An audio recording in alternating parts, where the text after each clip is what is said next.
Thank you for joining the Catholic Gen X podcast. Father Peter, Tom, good to be with you. Good to be here. Well, we first met Catholic Gen X, Morgan Freeman, who will always be remembered on the Electric Company. Yes. Wow, I do remember the Electric Company, but I don't think of Morgan Freeman. I think of the poor guy who wore the ill-fitting Spider-Man costume. Remember that? Like athletic. He wasn't athletic, and the costume was like baggy. It was. It was bad. Yeah. No, that's But true. I definitely remember the Electric Company. Yeah. It was clearly a poor man's Sesame Street. Well, but it was. It didn't have the Muppets, Right. which was in some ways probably better. Wow. Can we go on a rant now about public television when we were kids? And Oh gosh, yeah, that's how we were raised, right? That's how I learned how to count to 20 in Mr. Spanish. Rogers. Yeah. Who was your favorite Sesame Street character? I have a clear answer. Mr. Snuffleupagus. Really? Yeah. Snuffy. Because he wasn't on very often, so when he came on, it was like kind of a big deal. little exciting. I like Big Bird. Yeah. Did you like Mr. Hooper? No, I was a big count. I like to count. One. He was pretty good. Two. Yeah. I thought you were going to say like maybe Oscar. Or... No. No. I mean, I relate more as an adult. Yeah, you grew up to be Oscar. Yeah, clearly. Clearly stinky. Just the biggest example of the pot calling the kettle black. It was true, though, because public television was something that we learned a lot. You'd have Sesame Street, Electric Company, Nova, those kinds of things. I didn't really watch Nova. But... And like my mom was an early on, not much television. It was closely guarded, but like PBS, that was always educational. So we could watch as much public television as we wanted. And she'd sneak at night and watch Dallas or Falcon Crest or... I just want you to know that you have created in my mind a mental image of your childhood. And you are the daughter that wore the red cowboy boots in Footloose. First of all, I'm a dude. Well, I get that. But that's the mental image of your childhood. Do you So see like the where preacher's son, the preacher's daughter. Yeah. Yes. Yep. Do you see where I'm... Do you have kind of that same mental image? Yeah, I can kind of see that a little bit. Did you have red cowboy boots when you were in high school? Well, and he also didn't dance, so... No. Did you have purple hair? Yes. That was just your version of red cowboy boots. It was not. It was very manly, purple hair. Back in the days of The Cure and the Smiths and Wow. some teenage angst. So I thought we'd talk about today top 10 things not to do at Mass. So we kind of have two good perspectives here. We have the view from the altar, and we have the view from the pews. So, is this about perspective? Like you and I are going to give the top 10 things shouldn't do at Mass? No, I think this is top 10 things that nobody should be doing at Mass. Okay, well, clearly the first is long homily. I would agree with that. 100%. 100%. There is never a need for a long homily. So, we were all three, I think you were there, at a Mass earlier this year where you were not the main celebrant. And you were very displeased about the length of the homily. It was 35 minutes, at least. Yeah, it was a I don't long know if I have one. 35 minutes to say about anything. It's a long homily. Oh, I don't know. I think you could rant 35 minutes about a few He could things. write a 35-minute letter. Yeah, that's probably true. I could. Lots of exclamation points. And the problem with you is, Oh, I just see him like Alexander Hamilton, just like angry. Right. And So how long is too long of a homily, Tom? what do you usually shoot for? 3 minutes? Oh, Longer no. than Sundays are longer than that. That's a daily Mass homily. It's I 3 have minutes. to start timing your homilies. Yes. They are not as short as you think they are. Is it because I'm so engaged? Yes. The time just flies. You are a good homilist. Yeah, he that's really true. is. Now, we know some other priests locally who might be better. Who? I just say this to upset you. Father Andy's a pretty good homilist. Father Andy is an amazing homilist. He is. And he preaches longer than me. Yeah. Not a whole lot. What I'm thinking of in but- particular was he had a very good homily on Holy Thursday. Holy Thursday. Yeah.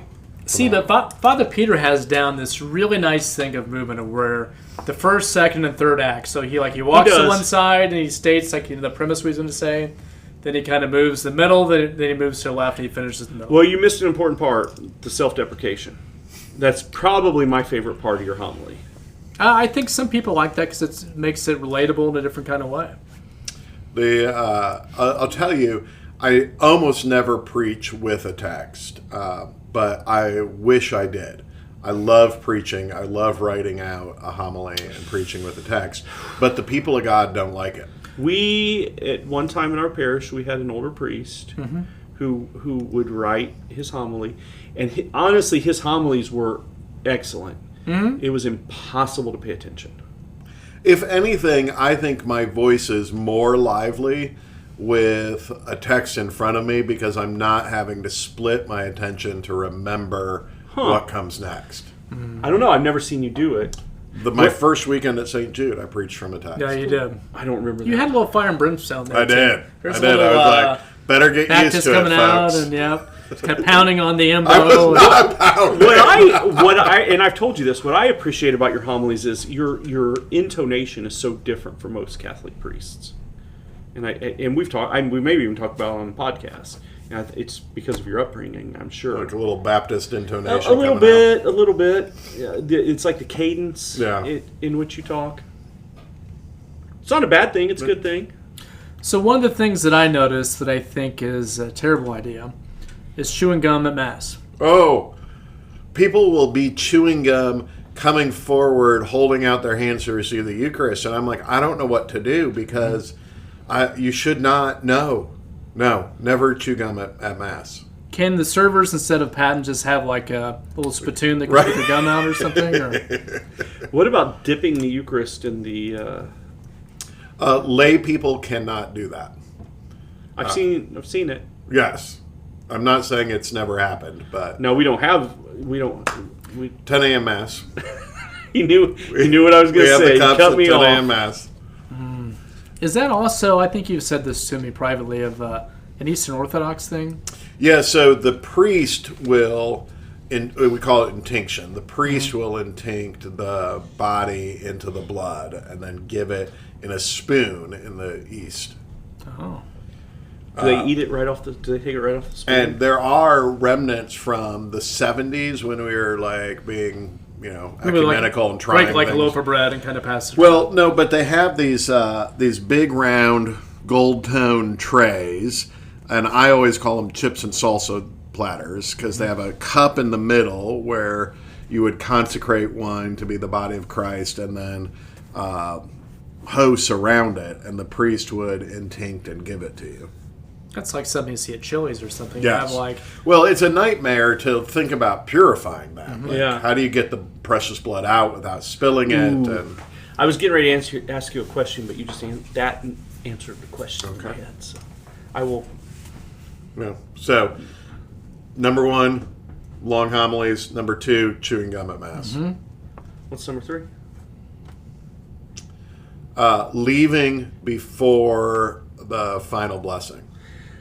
So this past week we are doing a fundraiser, and I am spearheading this, and I had to leave after communion, not to leave, but to get to the back of the church to get ready, and I was so self-conscious walking because I thought these people think I'm leaving early, and I'm not leaving early. I'm gonna be like, I'm not leaving early. You find me in the narthex, I'll be back there. I'm not leaving early. There are occasions when you might have to make those choices to set up for donuts or the fundraiser or whatever, and that's fine. But there are people who every week leave after communion. My grandmother was adamant if you weren't there for the final blessing, the Mass didn't count.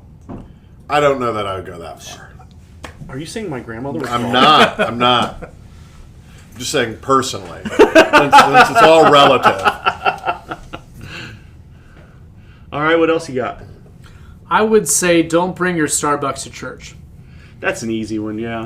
Yeah, but I think like people are surprised to learn about the fast. It's new. Tom's always going on about how we have too many rules, but I think people don't necessarily know you shouldn't eat or drink anything. It used to be you had to fast from like the night before, right? Yes, from midnight. So it's an hour. It's an hour before you receive communion. So not an hour before Mass starts, but an hour before you receive communion. And you can have black coffee? You can have black coffee, Okay. water, Water. medication. if you're pregnant or Breakfast burrito? no. Snuff, cigarettes. Cigarettes are specifically by papal bull permitted. They do not break the fast. However, a priest cannot use snuff during Mass. He and I talked about this. That is an explicit rule, It is. which I find amazing. It is. Dates back all the way back to like the 1700s. Which tells you it was a problem. It was a problem. Listen, you guys. Right? No more. You got a 3-hour mass, you got to have something to kind of keep going, right? So, but I mean, I do see that sometimes where just people sipping on coffee, you know. See, you've said that, and we have another friend who said that. Mm-hmm. I've never seen that. I've never noticed somebody drinking Starbucks or anything. You tend to sit up more toward the front, though. So if Father Peter was drinking coffee, you wouldn't see anybody. So, or in the choir.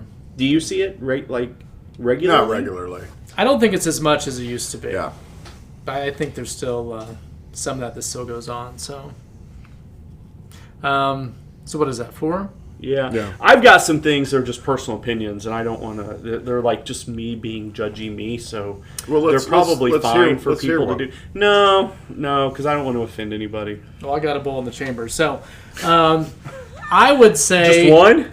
Well, I mean, we have 10, right? So he's see got ways to go. a full magazine loaded over there. So when you walk into like the sacred space, which is basically you're walking into, I mean, basically leaving like the lobby, the narthex, whatever. So you're in sacred space. Right. So it's kind of like this. So if you imagine, Tom, that, you know, you and your wife get this letter and it's like, you know, basically, you know, come to the White House, imagine your favorite president. I want you and your family to come. And it's like, wow, okay, this is going to be great. So you're probably talking about, you know, why do we get this invitation? You know, what should we wear? What should we do? So you dress up and you go. And so what I think you probably wouldn't do if you're sitting in front of the president and all the other dignitaries is saying, hello? And either answering a phone call or just talking loudly. I mean, so did you know that I had like this kind of problem? Now I've heard that. I've heard that. I've never heard anybody take a phone call. Oh, yeah. During Mass? During Mass. But I'm saying even inside of like, you know, the sacred space of the church, it's talking as louder than I am now too, about everything and nothing that has to be like being there with God. And so, you know, just trying to quietly pray and just hearing all these different kinds of concerns. I heard him very, what's the right word, vociferously express this to our prior pastor, to the point that you beat him down into making an announcement. No, he wouldn't do an announcement. The compromise was, because it was the same spiel, because God is there then, he's there now. But it was kind of, so what he had done was he put a picture up on some like stand at every entrance. That's had this little girl going like this, shh. So, like they do at the Colts game, offense at work. That's right. Prayers, That's right. Prayers. You know, it's interesting. When I first arrived and started talking to people about the possibility of moving the tabernacle into the sanctuary and being in the center of the church, one person said, I don't think that's a good idea. And I said, well, tell me more about that. And they said, well, people talk so much in the church, it's disrespectful. And I said, well, yeah, it is. Like, be quiet. Don't you think this might help cut down on that? And I think things have improved. We still have problems. Some masses more than others. But it's still something where, I mean... 7:30 is silent before Mass. And they've already been up for 3 or 4 hours. Right. So, I mean... He's so judgy. But the thing I don't understand, though, is where, I mean, even if you don't believe the Lord of the universe is in the tabernacle, I mean, at least be socially polite. Right. So, like, you know, we're trying to pray and just have a little bit of quiet and just talking about, you know, take it to Denny's after Mass. Yes. He loves his Denny's references. He does. I would have said flapjacks there, but... Well, that made more sense, but for our listeners in California, they wouldn't. Right. Although flapjacks, I think you get. That makes sense. Flapjacks is actually good. Waffle House. Waffle House. Yeah. Mm-hmm. So what about attire? I think you should be thoughtful in your attire and modest. So what do you care more about, modesty or dressiness, for lack of a better Modesty. word. So if a kid or adult comes in as wearing a sweatsuit, Right. you probably don't love it, but that doesn't bother you Is it like as a much matching as tracksuit or? as much as like a crop top. Right. If it's a modest sweatsuit, I don't think yoga pants are really appropriate for church. See them a lot. You do. My grandmother always said, when you go to church, you're going to have dinner with God. You should dress Right. appropriately. And I think part of me on the dressiness. Twice. That's good. When I was pastor of, not pastor, but when I was ministering in some country parishes, people would wear their best jeans to church on Sunday. They were church jeans, and they would call them that. Oh, I grew up in an area where right. people have dress jeans. Were they pressed? And some of them, Yep. some of them were. And They weren't so much pressed as they were those jeans that were just stiff. Right. but I think that's meeting that standard. Doing the best they can. They're doing the best they can. They're thoughtful about it. They're set aside for special occasion. All of that. I don't think we need tuxes or even necessarily a tie for men, but you ought to not just say, "Oh crap, mass starts in 10 minutes. We got to run to church and run out with whatever it happened to have on that day." I think that's good, and it's kind of where it should be something where being intentional means that you want it to be something which is special or still honoring God, Right. in a way that's what you're able to do or what you think is. And I'll see this. It's been great, with the servers, particularly with the MCs. Young people occasionally they're not quite as prepared as adults, but they'll come in and they'll apologize for wearing shorts or tennis shoes or whatever, and they are beginning a sense of what's appropriate for church and what's not. Yeah, I struggle with the mindset of, well, at least they're there. Because I think on some level that is accurate, Right. but come on. I think you know how I feel. I'm a grumpy old man, and I feel as a society we've just become lazy and slovenly. Yes. Well, I think it's true, and I mean, hopefully, it's not wearing your slippers and pajama pants, Right. to mass. We see that. We see that. Do I we? feel like we see that. Oh, yeah. I see pajama pants in the wintertime. Yeah. 4 o'clock on Saturday afternoon. Yeah, Oh, we definitely well, see that. I mean, roll out of bed at 3 and just go to mass at 4. Right. Unfortunately, there are people in this world that they are not pajama pants; they're just pants. Right. As funny as my son Patrick said one time we were going to the supermarket. He said, "Look, Dad, they just given up." It's true. Fair enough. Yeah. So I don't know how many we're up to. I think we're probably at least 5 or so. Yeah, easily. 5 or 6. What else you got?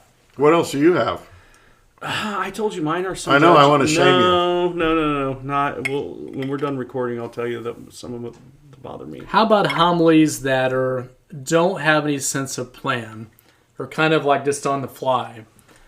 And I don't mind that as much as a homily that seems to be at a Sunday natural endpoint and then goes off on another direction. I think that's related to what John said. I think the Sunday homily is one of the most important things a priest does. And you absolutely ought to put in the time to reflect that. And not everybody is got the same level of gift or ability, but every priest ought to be hitting a base hit homily every Sunday. And that means it's organized, it's been thought through, it's been practiced a time or two. I mean, I know you're not the kind of attorney that actually goes to court and does stuff, but would you ever go before a judge without a rehearsed closing argument? Probably not. Right? I mean, maybe like in the movies, something dramatic happens in the courtroom and you got to throw out your notes. John slams his briefcase and the guy turns his head. Whiplash the Brady Bunch. That was a very Gen X reference there. That was Brady Bunch. I caught that. I just that's a pet peeve for me with my brother priests is I just don't understand that you've had all week and we're all busy, but this is kind of the most important thing that you do. So, Do you struggle with anger. Clearly, yes. So older priests who their formation was maybe a little different, or international priests who their formation was a little bit different. Do you struggle sometimes with what is technically correct versus what's just personal preference? Yeah, I mean, but like for example, Monsignor Shadle is an older priest, very long-serving priest in our diocese, and he begins every homily with a joke. You kind of do too. Well, I mean, no, he begins it with a joke. Like a Bazooka Joe. Yes, I mean, you know. Whereas I tell I usually give a story or an illustration that might be mildly amusing, but it's not a joke. Oh, I definitely agree with that. He agrees most with the mild part. No, I didn't know, because I don't know that you always get to mildly amusing. I agree with the definitely not a joke.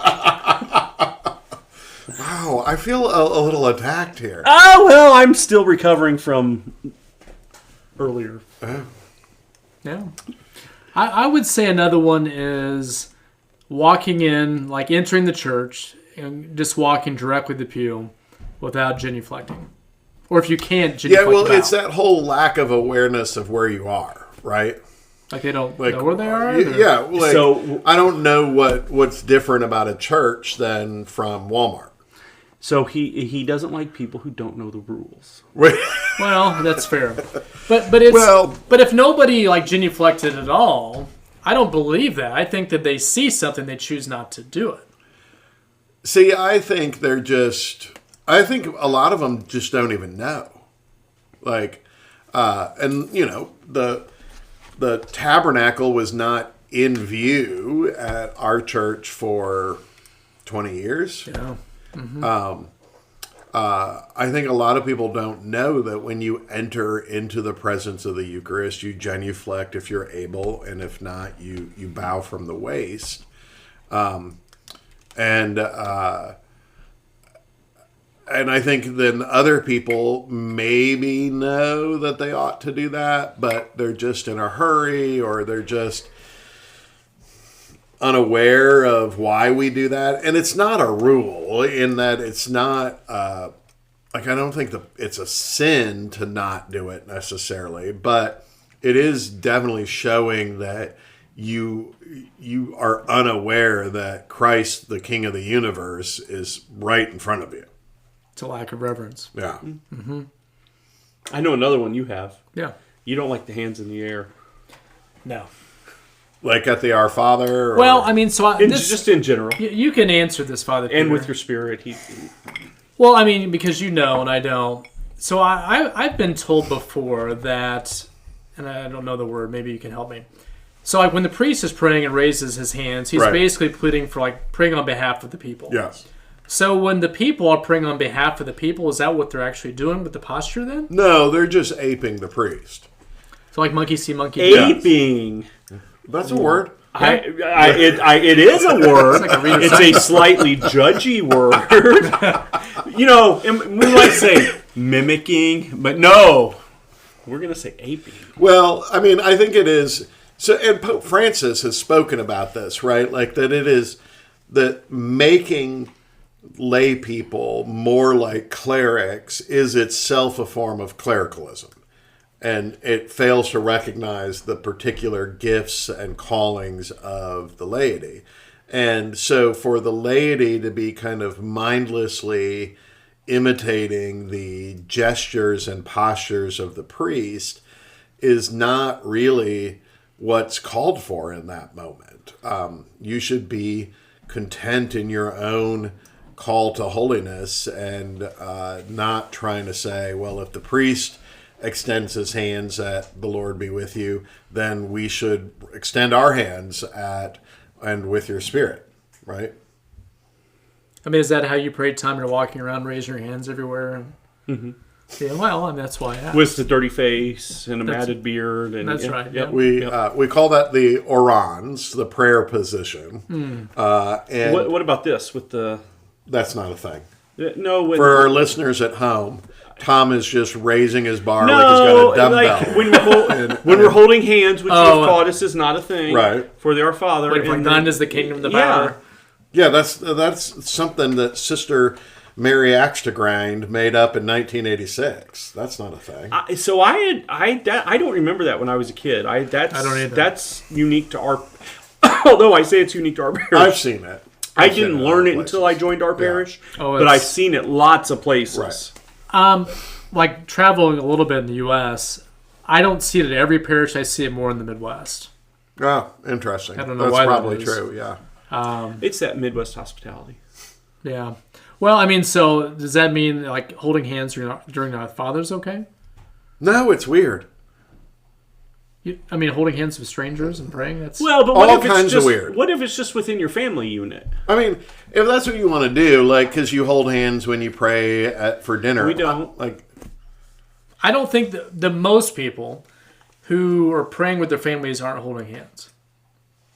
But I think at church they do. Oh, I because- go back. Say Well, I mean, do you and your family, like, we get around, you're praying, you're all holding hands? only around the Christmas tree. Okay, well, once a year. I don't.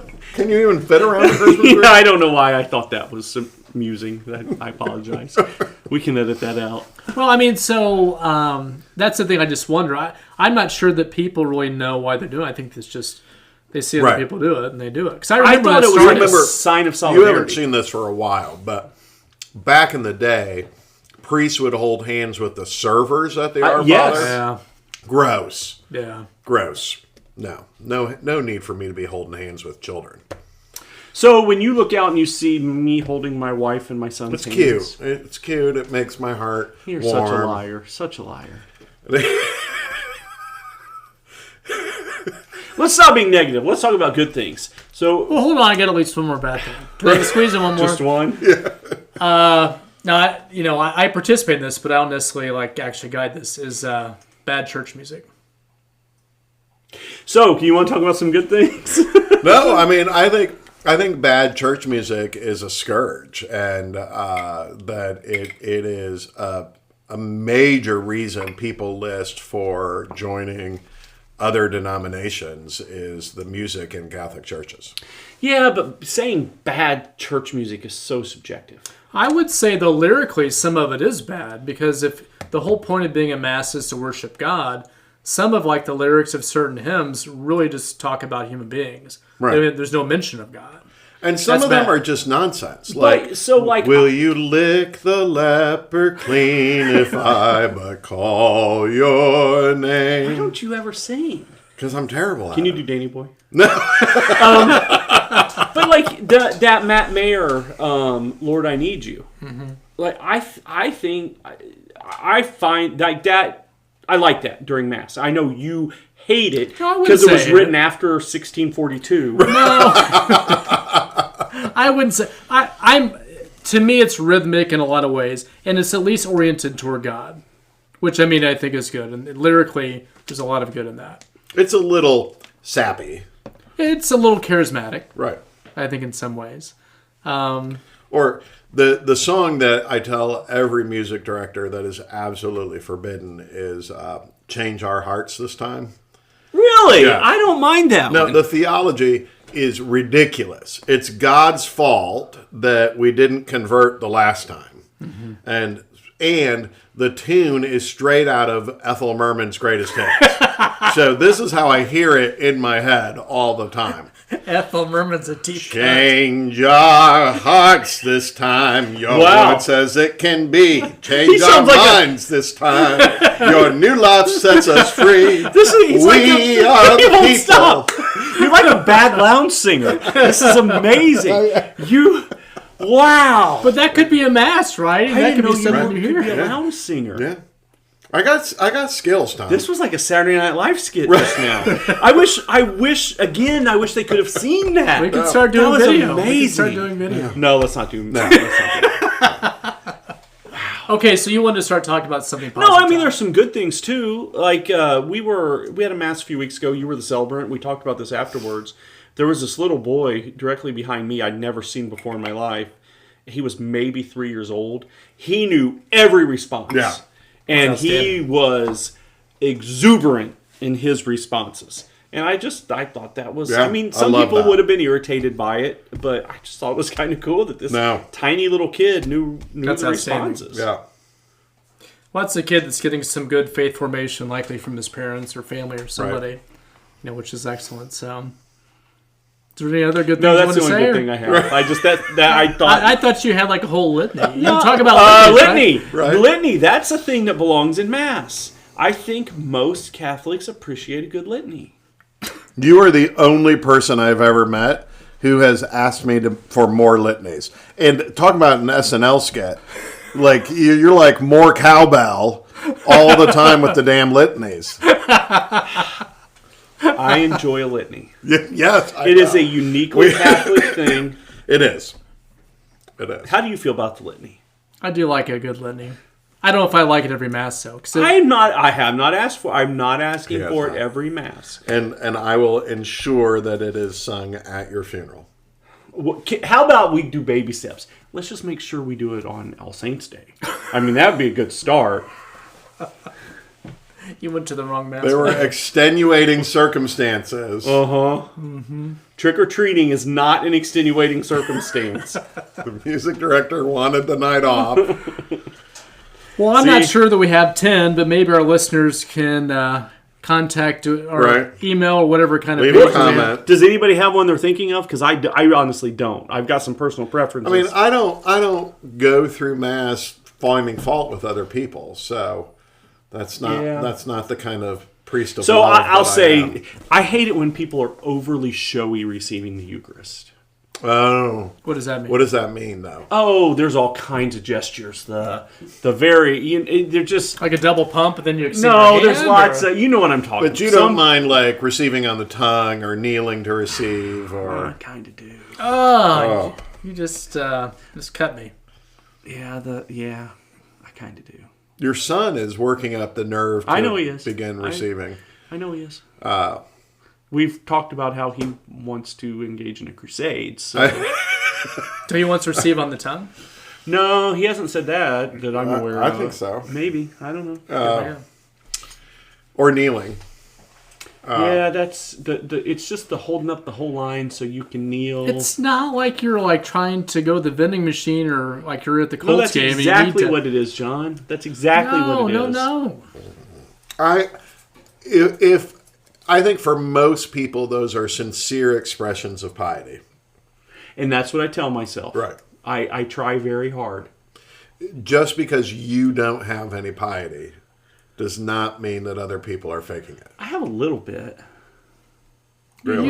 You want to have some. I Aspirational have piety piety. that's uniquely mine. Aspirational Wow, he just made up. So now I've got my persecutorial anxiety. That's going in your file. That's in the diagnostic Your notes. file's getting very thick, by the way. My aspirational piety. Yes. Well, guys, great being Good. with you. Yeah. Certainly write in if you have some things you think we need to include, because I'm not sure we quite have 10, but I think we probably have said enough. So, Good. Maybe too much. yeah. Look forward to, hope you tune in next time. Thanks, John.